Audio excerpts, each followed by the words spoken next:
Welcome back. This is XRAY in the Morning. I'm your host, Hannah Rose now. I'm your other host, Kira Lindenberg. And we have a special guest now that is going to talk about a pretty complicated subject. With the relationship between the U.S. and Iran growing ever more tense, Twitter accounts have begun to pop up opposing the Iranian government. But there's something suspicious about these accounts. Most are likely bots or augmented accounts. Ali Breland is a journalist covering internet misinformation for Mother Jones. He's also been published in The Guardian, Vice, and on NPR's website. Ali, welcome to the show. Hi, thank you for having me. Hi. Ali, can you tell us a little bit about what's going on, just for any readers that don't have the background information on this story? Yeah, definitely. So the best place to start is sort of with the tensions between the United States and Iran. Since the Trump administration took over from the Obama administration, they've flipped their position. They've grown hostile towards Iran. And there are certain key members of the Trump administration, namely the National Security Advisor John Bolton, who are sort of pushing for regime change and think that this group, the People's Mujahideen of Iran, or the MEK, could be a good, suitable solution to the religious authority that's ruled Iran since the revolution, all the way back in the 70s and 80s. And so, as a result, you see this kind of anti-Iran religious authority rhetoric ramping up, and at the same time, that sort of rhetoric has also been taken to Twitter.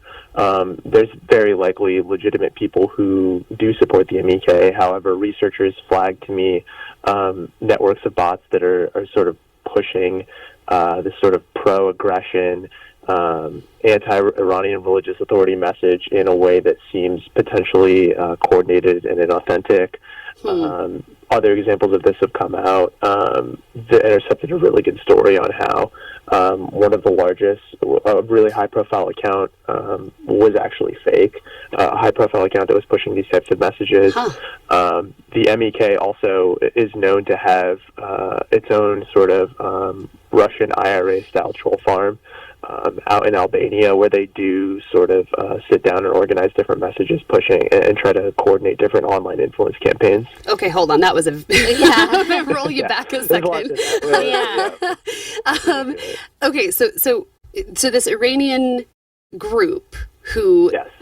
So there's support for this group to take over the regime in Iran. And they're known to have connections to Russian bots, or what's happening there?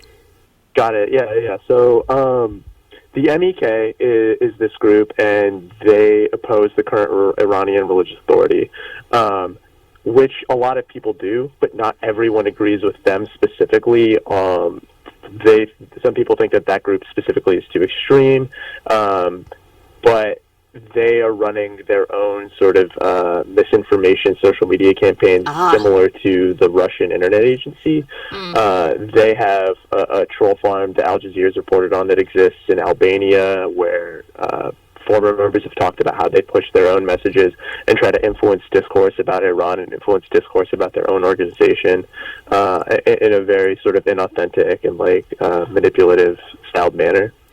And your article in Mother Jones says the full impact of the networks is hard to gauge, but it says one set of over 350 accounts has collectively tweeted over 5 million times.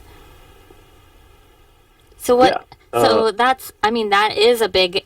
It's hard to say what impact, but that's quite a lot of people seeing this message. Yeah, definitely it is, and it's hard to know because who are other just sort of fake accounts seeing these tweets, and at a certain point, they probably do trickle over into real people seeing them, and this kind of stuff is very important to U.S. interests, but a lot of Americans don't follow it very closely. So, if all you're doing is getting on Twitter and this is the message that you see first and foremost, you're potentially more likely to sympathize with these kinds of viewpoints, which I think is the goal of spreading so many tweets on things like this, because oftentimes this can be the first sort of way that people see these types of messages about this specific geopolitical issue.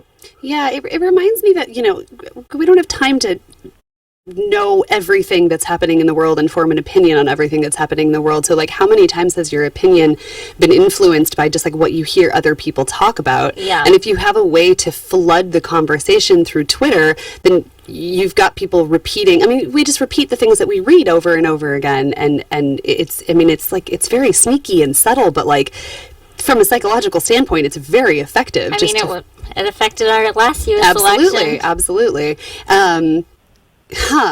This isn't a very interesting story. The National Iranian American Council is a non-profit representing Iranians in the U.S., and they claim to have been the target of some of these tweets. Is that true? Yeah, they frequently deal with a lot of what seems to be, it's hard to definitively say this, but what seems to be sort of like targeted trolling. Every time they'll tweet out something that's like a little bit controversial, a sort of swarm of pro-MEK accounts will go after them. And again, like some of the criticism is probably legitimate. There are people who disagree with their specific advocacy. That's a good point. On Iranian politics.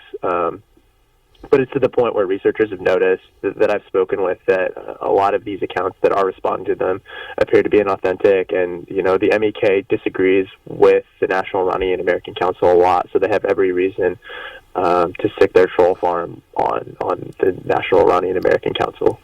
So how can you tell the difference between a legitimate account, a fake one? What's a bot? What is a bot? What's somebody who just differs? Loves to tweet and has nothing else to do. Yeah, I can tweet fast. It's so hard. Yeah, no, it's really difficult. And I mean, generally bots are like pretty obvious. They'll tweet the sort of same thing over and over.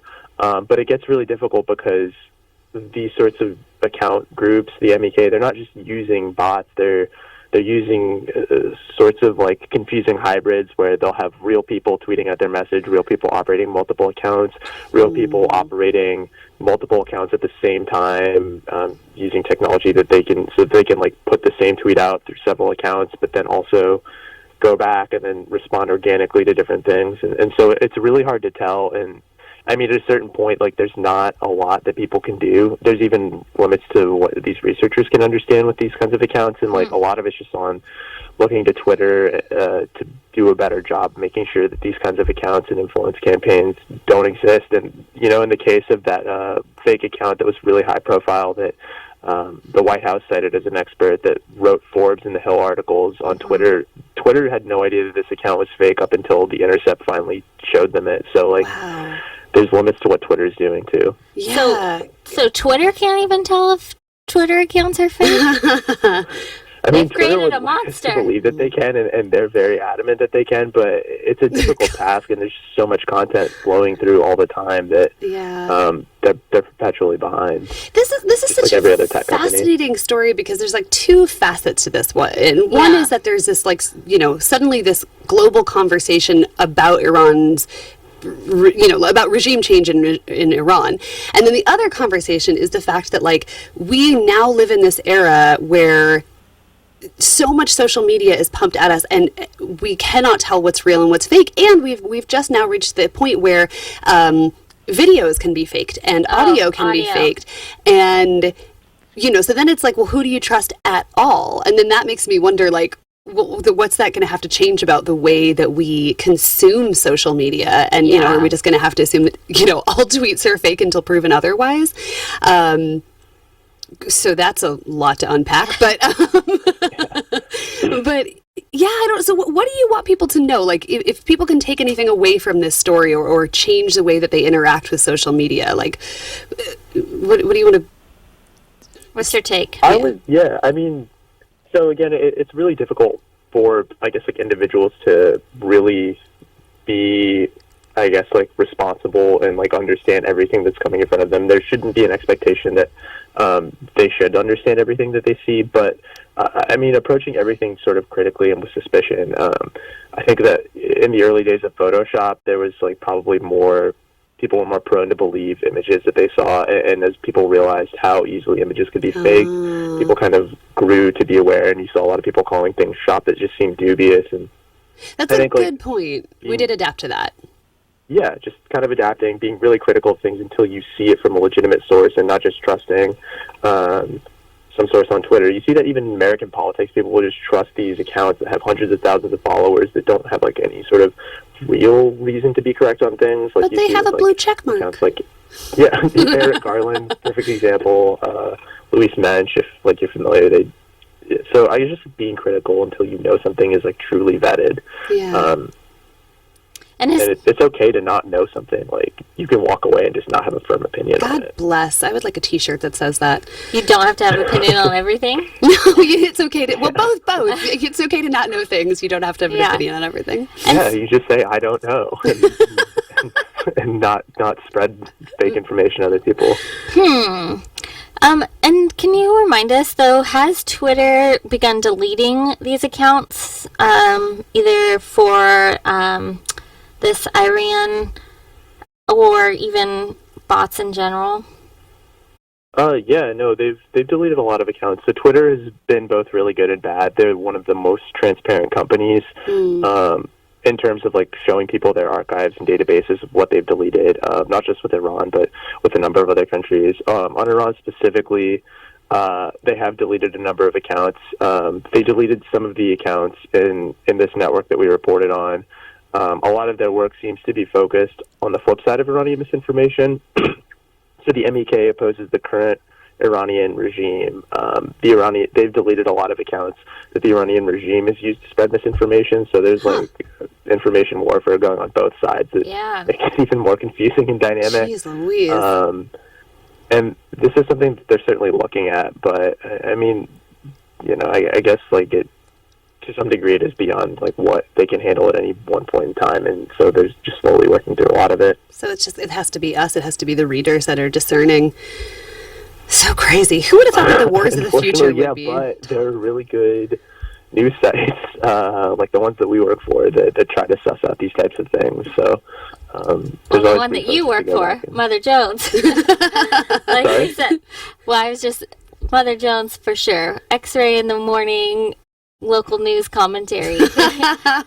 We have opinions. Take us with a grain of salt. We have opinions on things. But I mean, if there's Portland misinformation, you guys would be all over that. Yeah. That's true. That's really very true. Ways, so, yep, absolutely. Thank you. So you, Ali Breland, journalist covering internet misinformation, excellent source to go to find out where's their misinformation. Any final thoughts you'd like to leave our listeners with? No, I mean, I think we covered it. Just, don't trust things until it's from a source that you truly understand has been vetted, and it's okay to say, I don't know, and, not lead people down the wrong paths. Yeah, thank you for having me, though. Absolutely. Thanks for joining us this morning. Very insightful. Thanks. Have a good rest of your day. Yeah, you too, Ali. Thank you so much for being here. All right. Bye. Bye. Up next, we have the folks of Kickstand Comedy. They will hop on the mic with their special guest of the week to discuss their best bets for local stand-up. And then we will end with an episode of Minority Retort with host Jason Lamb and his guest James Dixon, director of the Fuse Theater production of Booty Candy. This has been X-Ray. We'll be right back after a quick break. Stick around. Radio is yours.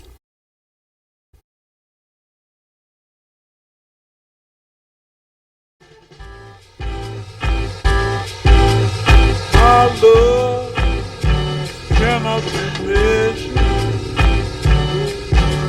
My love can only be treasured.